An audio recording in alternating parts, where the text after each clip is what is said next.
श्रीमद कुंज विहारिणे नमः। श्री स्वामी हरिदास विजितेत्राम। आज मकर संक्रांति के अवसर पर आप सभी को संक्रांति की बहुत बहुत शुभकामनाएं। श्री युगल किशोर सबका मंगल करें, और वास्तव में वे तो करते ही हैं, तो यह कहना व्यर्थ ही है, किंतु वे जो मंगल करते हैं हम उसका अनुभव कर सकें, कम से कम इतनी पात्रता तो हमें अर्जित करनी ही चाहिए। भैया, आज श्रीमद् भागवत महापुराण के प्रथम स्कंद के अंतर्गत 9वें अध्याय का शुभारंभ श्री युगल किशोर और सद्गुरुदेव की कृपा से और आप सबके प्रेम स्नेह के वशीभूत यह दास सबको प्रणाम करता है। 9वें अध्याय का शीर्षक है युधिष्ठिर आदि का भीष्म जी के पास जाना और भगवान श्री कृष्ण की स्तुति करते हुए भीष्म जी का प्राण त्याग करना। सूत जी कहते हैं, इस प्रकार राजा युधिष्ठिर प्रजाद्रोह से भयभीत हो गए। फिर सब धर्मों का ज्ञान प्राप्त करने की इच्छा से उन्होंने कुरुक्षेत्र की यात्रा की, जहां भीष्म पितामह शरशैया पर पड़े हुए थे। शौनकादि ऋषियों उस समय उन सब भाइयों ने स्वर्ण जटित रथों पर, जिनमें अच्छे अच्छे घोड़े जुते हुए थे, सवार होकर अपने भाई युधिष्ठिर का अनुगमन किया। उनके साथ व्यास धौम्य आदि ब्राह्मण भी थे। शौनक जी अर्जुन के साथ भगवान श्री कृष्ण भी रथ पर चढ़कर चले। उन सब भाइयों के साथ महाराज युधिष्ठिर की ऐसी शोभा हुई मानो यक्षों से घिरे हुए स्वयं कुबेर ही जा रहे हों। अपने अनुचरों और भगवान श्री कृष्ण के साथ वहां जाकर पांडवों ने देखा कि भीष्म पितामह स्वर्ग से गिरे हुए देवता के समान पृथ्वी पर पड़े हुए हैं। उन लोगों ने उन्हें प्रणाम किया। शौनक जी उसी समय भरतवंशियों के गौरव रूप भीष्म पितामह को देखने के लिए सभी ब्रह्मर्षि, देवर्षि और राजर्षि वहां आए। पर्वत, नारद, धौम्य, भगवान व्यास, भरदश्व, भरद्वाज शिष्यों के साथ परशुराम जी, वशिष्ठ, इंद्रप्रमद, त्रित, ग्रत्समद, असित, अक्षीवान, गौतम, अत्रि, विश्वामित्र, सुदर्शन तथा और भी सुखदेव आदि शुद्ध हृदय महात्मागण एवं शिष्यों के साथ कश्यप, अंगिरा पुत्र बृहस्पति आदि मुनिगण भी वहां पधारे। भीष्म पितामह धर्म को और देश काल के विभाग को कहाँ किस समय क्या करना चाहिए इस बात को जानते थे। उन्होंने उन बड़भागी ऋषियों को सम्मिलित हुआ देखकर उनका यथायोग्य सत्कार किया। वे भगवान श्री कृष्ण का प्रभाव भी जानते थे, अतः उन्होंने अपनी लीला से मनुष्य का वेश धारण करके वहां बैठे हुए तथा जगदीश्वर के रूप में हृदय में विराजमान भगवान श्री कृष्ण की बाहर तथा भीतर दोनों जगह पूजा की। पांडव बड़े विनय और प्रेम के साथ भीष्म पितामह के पास बैठ गए। उन्हें देखकर भीष्म पितामह की आंखें प्रेम के आंसुओं से भर गईं। उन्होंने उनसे कहा, धर्मपुत्रों, हाय हाय, यह बड़े कष्ट और अन्याय की बात है कि तुम लोगों को ब्राह्मण, धर्म और भगवान के आश्रित रहने पर भी इतने कष्ट के साथ जीना पड़ा, जिसके तुम कदापि योग्य नहीं थे। अतिरथी पांडु की मृत्यु के समय तुम्हारी अवस्था बहुत छोटी थी। उन दिनों तुम लोगों के लिए कुंती रानी को और साथ साथ तुम्हें भी बार बार बहुत से कष्ट झेलने पड़े। जिस प्रकार बादल वायु के वश में रहते हैं, वैसे ही लोकपालों के से सारा संसार काल भगवान के अधीन है। मैं समझता हूं कि तुम लोगों के जीवन में ये जो अप्रिय घटनाएं घटित हुई हैं, वे सब उन्हीं की लीला है। नहीं तो जहां साक्षात धर्मपुत्र राजा युधिष्ठिर हो, गदाधारी भीमसेन और धनुर्धारी अर्जुन रक्षा का काम कर रहे हो, गांडीव धनुष हो और स्वयं श्री कृष्ण सुहृद हो, भला वहां भी कोई विपत्ति की संभावना है? ये काल रूप श्री कृष्ण कब क्या करना चाहते हैं, इस बात को कभी कोई नहीं जानता। बड़े बड़े ज्ञानी भी इसे जानने की इच्छा करके मोहित हो जाते हैं। युधिष्ठिर, संसार की ये सब घटनाएं ईश्वर इच्छा के अधीन है। उसी का अनुसरण करके तुम इस अनाथ प्रजा का पालन करो, क्योंकि अब तुम ही इसके स्वामी और इसे पालन करने में समर्थ हो। ये श्री कृष्ण साक्षात भगवान है। ये सब के आदि कारण और परम पुरुष नारायण है। अपनी माया से लोगों को मोहित करते हुए ये यदुवंशियों में छिपकर लीला कर रहे हैं। इनका प्रभाव अत्यंत गूढ़ एवं रहस्यमय है। युधिष्ठिर, उसे भगवान शंकर, देवर्षि नारद और स्वयं भगवान कपिल ही जानते हैं, जिन्हें तुम अपना ममेरा भाई, प्रिय मित्र और सबसे बड़ा हितु मानते हो, तथा जिन्हें तुमने प्रेमवश अपना मंत्री, दूत और सारथी तक बनाने में संकोच नहीं किया। वे स्वयं परमात्मा हैं। ये सर्वात्मा समदर्शी, अद्वितीय, अहंकार रहित और निष्पाप परमात्मा में उन ऊंचे नीचे कार्यों के कारण कभी किसी प्रकार की विषमता नहीं होती। युधिष्ठिर, इस प्रकार सर्वत्र सम होने पर भी देखो तो सही, वे अपने अनन्य प्रेमी भक्तों पर कितनी कृपा करते हैं। यही कारण है कि ऐसे समय में, जबकि मैं अपने प्राणों का त्याग करने जा रहा हूं, इन भगवान श्री कृष्ण ने मुझे साक्षात दर्शन दिया है। भगवत परायण योगी पुरुष भक्ति भाव से इनमें अपना मन लगाकर और वाणी से इनके नाम का कीर्तन करते हुए शरीर का त्याग करते हैं और कामनाओं से तथा कर्म के बंधन से छूट जाते हैं। वे ही देवदेव भगवान अपने प्रसन्न हास्य और रक्त कमल के समान अरुण नेत्रों से, उल्लसित मुख वाले चतुर्भुज रूप से, जिसका और लोगों को केवल ध्यान में दर्शन होता है, तब तक यहीं स्थिर रहकर प्रतीक्षा करें जब तक मैं शरीर का त्याग न कर दूं। सूत जी कहते हैं, युधिष्ठिर ने उनकी यह बात सुनकर शरशैया पर सोए हुए भीष्म पितामह से बहुत से ऋषियों के सामने ही नाना प्रकार के धर्मों के संबंध में अनेकों रहस्य पूछे। तब तत्ववेत्ता भीष्म पितामह ने वर्ण और आश्रम के अनुसार पुरुष के स्वाभाविक धर्म और वैराग्य तथा राग के कारण विभिन्न रूप से बतलाए हुए निवृत्ति और प्रवृत्ति रूप द्विविध धर्म, दान धर्म, राजधर्म, मोक्ष धर्म, स्त्री धर्म और भगवत धर्म, इन सब का अलग अलग संक्षेप और विस्तार से वर्णन किया।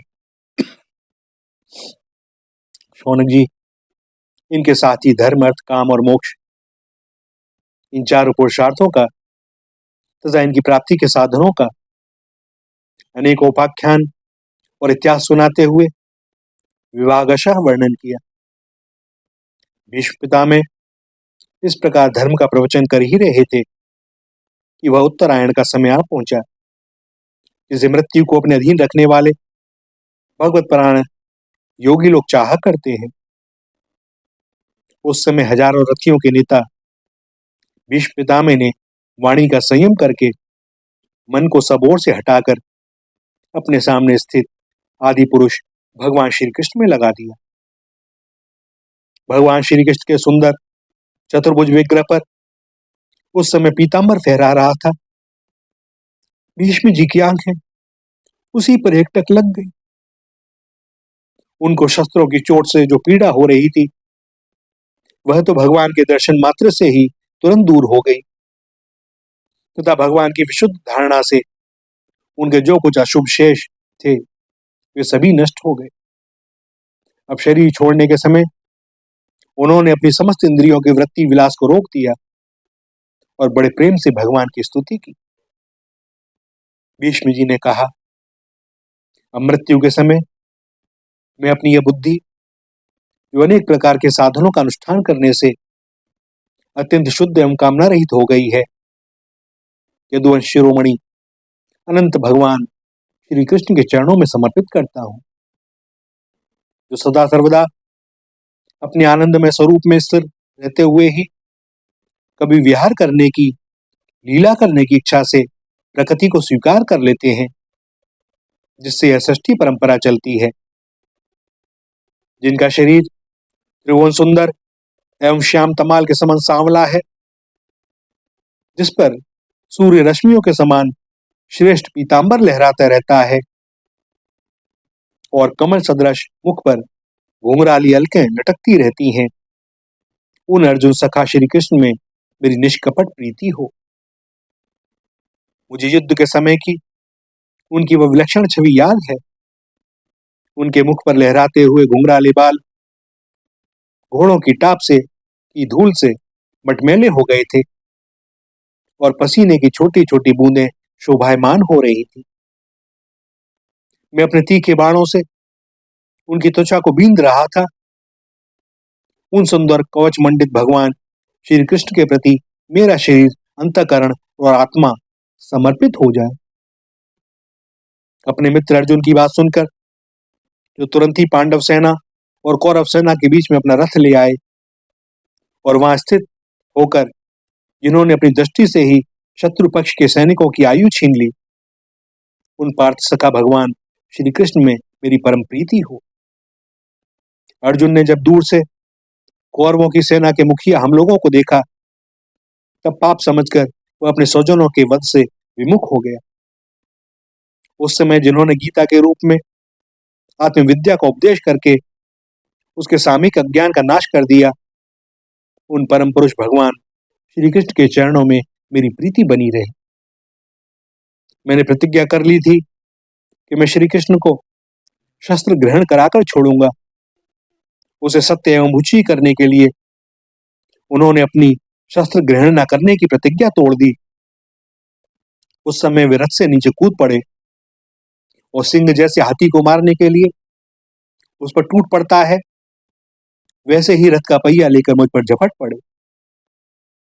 उस समय वे इतने वेग से दौड़े कि उनके कंधे का दुपट्टा गिर गया और पृथ्वी कांपने लगी। मुझे आत्ताई ने तीखे बाण मार मार कर उनके शरीर का कवच तोड़ डाला था, जिससे सारा शरीर लहूलुहान हो रहा था। अर्जुन के रोकने पर भी वे बलपूर्वक मुझे मारने के लिए मेरी ओर दौड़े आ रहे थे। वे ही भगवान श्री कृष्ण जो ऐसा करते हुए भी मेरे प्रति अनुग्रह और भक्त वत्सलता से परिपूर्ण थे, मेरी एकमात्र गति हो, आश्रय हो। अर्जुन के रथ की रक्षा में सावधान जिन श्री कृष्ण के बाएं हाथों में घोड़ों की रास थी और दाहिने हाथ में चाबुक, इन दोनों की शोभा से उस समय जिनकी अपूर्व छवि बन गई थी तथा महाभारत युद्ध में मरने वाले वीर जिनकी इस छवि का दर्शन करते रहने के कारण सारूप्य मोक्ष को प्राप्त हो गए, उन्हीं पार्थ सारथी भगवान श्री कृष्ण में मुझ मरणासन की परम प्रीति हो। जिनकी लटकीली सुंदर चाल, हा भावयुक्त चेष्टाएं, मधुर मुस्कान और प्रेम भरी चितवन से अत्यंत सम्मानित गोपियां रासलीला में उनके अंतर ध्यान हो जाने पर प्रेम उन्माद से मतवाली होकर जिनकी लीलाओं का अनुकरण करते हुए तन्मय हो गई थी, उन्हीं भगवान श्री कृष्ण में मेरा परम प्रेम हो। जिस समय युधिष्ठिर का राष्ट्रीय यज्ञ हो रहा था, मुनि और बड़े बड़े राजाओं से भरी हुई सभा में सबसे पहले सबकी ओर से इन्हीं सबके दर्शनी भगवान श्री कृष्ण की मेरी आंखों के सामने पूजा हुई थी। वे ही सबके आत्मा प्रभु आज इस मृत्यु के समय मेरे सामने खड़े हैं। जैसे एक ही सूर्य अनेक आंखों से अनेक रूपों में दिखते हैं, वैसे ही अजन्मा भगवान श्री कृष्ण अपने ही द्वारा रचित अनेक शरीरधारियों के हृदय में अनेक रूप से जान पड़ते हैं। वास्तव में तो वे एक और सबके हृदय में विराजमान हैं। उन्हीं इन भगवान श्री कृष्ण को मैं भेद भ्रम से रहित होकर प्राप्त हो गया हूं। सूत जी कहते हैं, इस प्रकार भीष्म पितामह ने मन, वाणी और दृष्टि की वृत्तियों से आत्मस्वरूप भगवान श्री कृष्ण में अपने आप को लीन कर दिया। उनके प्राण वहीं विलीन हो गए और वे शांत हो गए। उन्हें अनंत ब्रह्म में लीन जानकर सब लोग वैसे ही चुप हो गए जैसे दिन बीत जाने पर पक्षियों का कलरव शांत हो जाता है। उस समय देवता और मनुष्य नगाड़े बजाने लगे, साधु स्वभाव के राजा उनकी प्रशंसा करने लगे और आकाश से पुष्पों की वर्षा होने लगी। शौनक जी, युधिष्ठिर ने उनके मृत शरीर की अंत्येष्टि क्रिया कराई और कुछ समय के लिए वे शोकमग्न हो गए। उस समय मुनियों ने बड़े आनंद से भगवान श्री कृष्ण की उनके रहस्य में नाम ले लेकर स्तुति की। इसके पश्चात अपने हृदयों को श्री कृष्णमय बनाकर वे अपने अपने आश्रमों को लौट गए। तदंतर भगवान श्री कृष्ण के साथ युधिष्ठिर हस्तिनापुर चले आए और उन्होंने वहां अपने चाचा धृतराष्ट्र और तपस्विनी गांधारी को ढांढस बंधाया। फिर धृतराष्ट्र की आज्ञा और भगवान श्री कृष्ण की अनुमति से समर्थ राजा युधिष्ठिर अपने वंश परंपरागत साम्राज्य का धर्म पूर्वक शासन करने लगे। भैया, यह 9वें अध्याय का समापन होता है और दास आप सबकी अनुमति चाहता है वाणी को विराम देने के लिए।